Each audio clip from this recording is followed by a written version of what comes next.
എല്ലാവർക്കും പുതിയൊരു വീഡിയോയിലേക്ക് സ്വാഗതം. ലോങ് വീഡിയോ ഒക്കെ ഇട്ടിട്ട് ഒരുപാട് നാളായി. മുമ്പ് കുറച്ച് ക്രാഫ്റ്റ്സിൻ്റെ വീഡിയോ ഇട്ടിട്ടുണ്ടായിരുന്നു. പല വീഡിയോസിലായിട്ട് ഗാർഡൻ പല ഭാഗത്തു നിന്ന് ഷോർട്സൊക്കെ ആയിട്ട് ഇടുകയാണ്. അപ്പോൾ അതെല്ലാം കൂടി ഒരു ലോങ് വീഡിയോ ചെയ്യാമെന്ന് വിചാരിച്ചു. എൻ്റെ അഗ്ലോണിമ അരേലിയ കളക്ഷൻസിൻ്റെ ഒക്കെ ഷോർട്സിന് നല്ല ലൈക്സൊക്കെ കിട്ടുകയുണ്ടായി.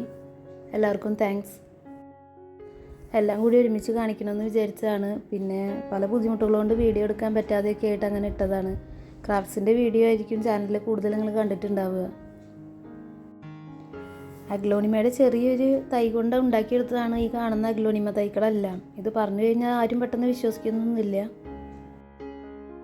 ബിഗോണിയ ആണെങ്കിലും ഫിലോഡെൻഡ്രോൺ ആണെങ്കിലും ചെറിയൊരു തൈയിൽ നിന്നാണ് ഇത്രയും ഉണ്ടാക്കിയെടുത്തിട്ടുള്ളത്.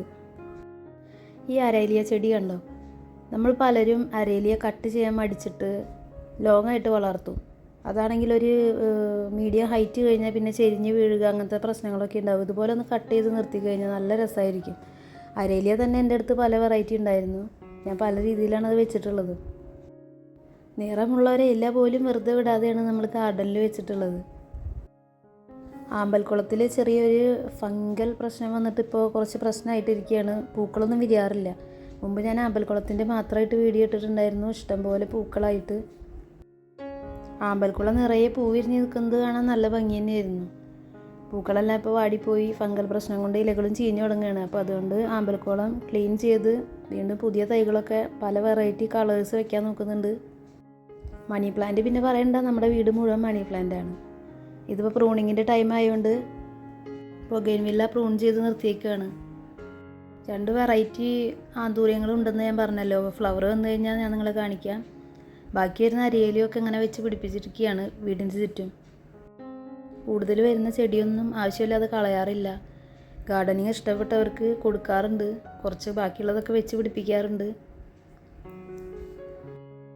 ചെടികളെ സ്നേഹിക്കുന്നവരെ സംബന്ധിച്ചിടത്തോളം ഇതൊന്നും കളയാൻ അവർക്ക് താല്പര്യം ഉണ്ടാവില്ല. ചട്ടി ഇല്ലാണ്ടാവുമ്പോൾ കവറുകളിലാണ് വെച്ച് പിടിപ്പിച്ചിട്ടുണ്ടാവുക. ആരെങ്കിലും ചോദിക്കുമ്പോൾ എടുത്ത് കൊടുക്കുകയും ചെയ്യാം. അങ്ങനെ രീതിയിലാണ് ചെടികൾ വീട്ടിൽ വെച്ചിട്ടുള്ളത്. ഈ വെറൈറ്റി പ്ലാന്റ് കണ്ടോ? ബാൽസം ഒരു തവണ ഫ്ലവറിംഗ് ഒക്കെ കഴിഞ്ഞതാണ്. കട്ടിങ്സ് വെച്ച് പിടിപ്പിച്ചാൽ തന്നെ വളരെ പെട്ടെന്ന് വേര് പിടിക്കും ബാൽസം. ഇത് മഴക്കാലമായതുകൊണ്ട് തളച്ച് വളർന്ന് നിൽക്കുകയാണ് ഈ പ്ലാന്റ്. എൻ്റെ റിലേറ്റീവിൻ്റെ വീട്ടിൽ നിന്ന് കൊണ്ടുവന്ന പ്ലാന്റാണ്. നമുക്കിത് ചട്ടിയിലൊക്കെ നിർത്തുകയാണെങ്കിൽ കുറ്റിയായിട്ട് വെട്ടി നിർത്തി കഴിഞ്ഞാൽ നല്ല രസമായിട്ട് പൂവുണ്ടായിട്ട് നിൽക്കുന്ന ഒരു പ്ലാന്റാണ്. നല്ല വെയിലുള്ളിടത്ത് ഈ ചെടിയുടെ അറ്റം ചുവപ്പ് നിറത്തിൽ വരുള്ളൂ. ഈ ചെടിയുടെ വലിപ്പം കണ്ടാൽ നമുക്ക് വേറെ ഏതോ പ്ലാന്റാണെന്ന് തോന്നും. അഗ്ലോണിമ വെറൈറ്റീസ് തന്നെയാണ് എല്ലാതും. 10 മണിയിലൊക്കെ വളം ഇടാറായിട്ടുണ്ട്. പുല്ലൊക്കെ പിടിച്ച് കിടക്കണം. എല്ലാം ക്ലീൻ ചെയ്ത് ശരിയാക്കണം. ഇത് നോർമലി കുറച്ച് മാറ്റങ്ങളൊക്കെ വരുത്താൻ വെച്ചിട്ടുള്ളൊരു ഭാഗമാണ്. ഒരുപാട് ഇലച്ചെടികളൊക്കെ ഉണ്ടായിരുന്നു. വളർച്ചയൊക്കെ കുറച്ച് കൂടുതലായിട്ട് നിൽക്കുകയാണ്. എല്ലാം ബുഷിയായിട്ട് വെച്ച് പിടിപ്പിക്കണം. എല്ലാം കട്ട് ചെയ്തിട്ട് ശരിക്കും വെക്കുന്ന വീഡിയോ ചെയ്യുന്നതാണ്. ഒരു മരത്തിൻ്റെ ചുവട് പോലും നമ്മൾ ബാക്കി വെച്ചിട്ടില്ല. വീട്ടിലുള്ള സൗകര്യത്തിലെല്ലാം ചെടികളിങ്ങനെ വെച്ചിട്ടുണ്ട്. ഹാങ്ങിങ് പ്ലാന്റ്സൊക്കെ കുറേ ചട്ടികളെല്ലാം കൂടുതലായിട്ട് വളർന്ന് കിടക്കുമ്പോഴത്ത് താഴേക്ക് വയ്ക്കും. പിന്നെ ഇലച്ചെടികൾക്കൊന്നും പ്രത്യേകിച്ച് വളത്തിൻ്റെ ആവശ്യമില്ലല്ലോ. എവിടെയെങ്കിലും നട്ടു വെച്ച് കഴിഞ്ഞാൽ ആവശ്യത്തിന് വെള്ളം കിട്ടി കഴിഞ്ഞാൽ നല്ല രീതിയിൽ വളരുന്ന പ്ലാന്റ്സ് തന്നെയാണൊക്കെ. കാക്കപ്പൂവിൻ്റെ കുറേ വെറൈറ്റി കളേഴ്സ് ഉണ്ടായിരുന്നു.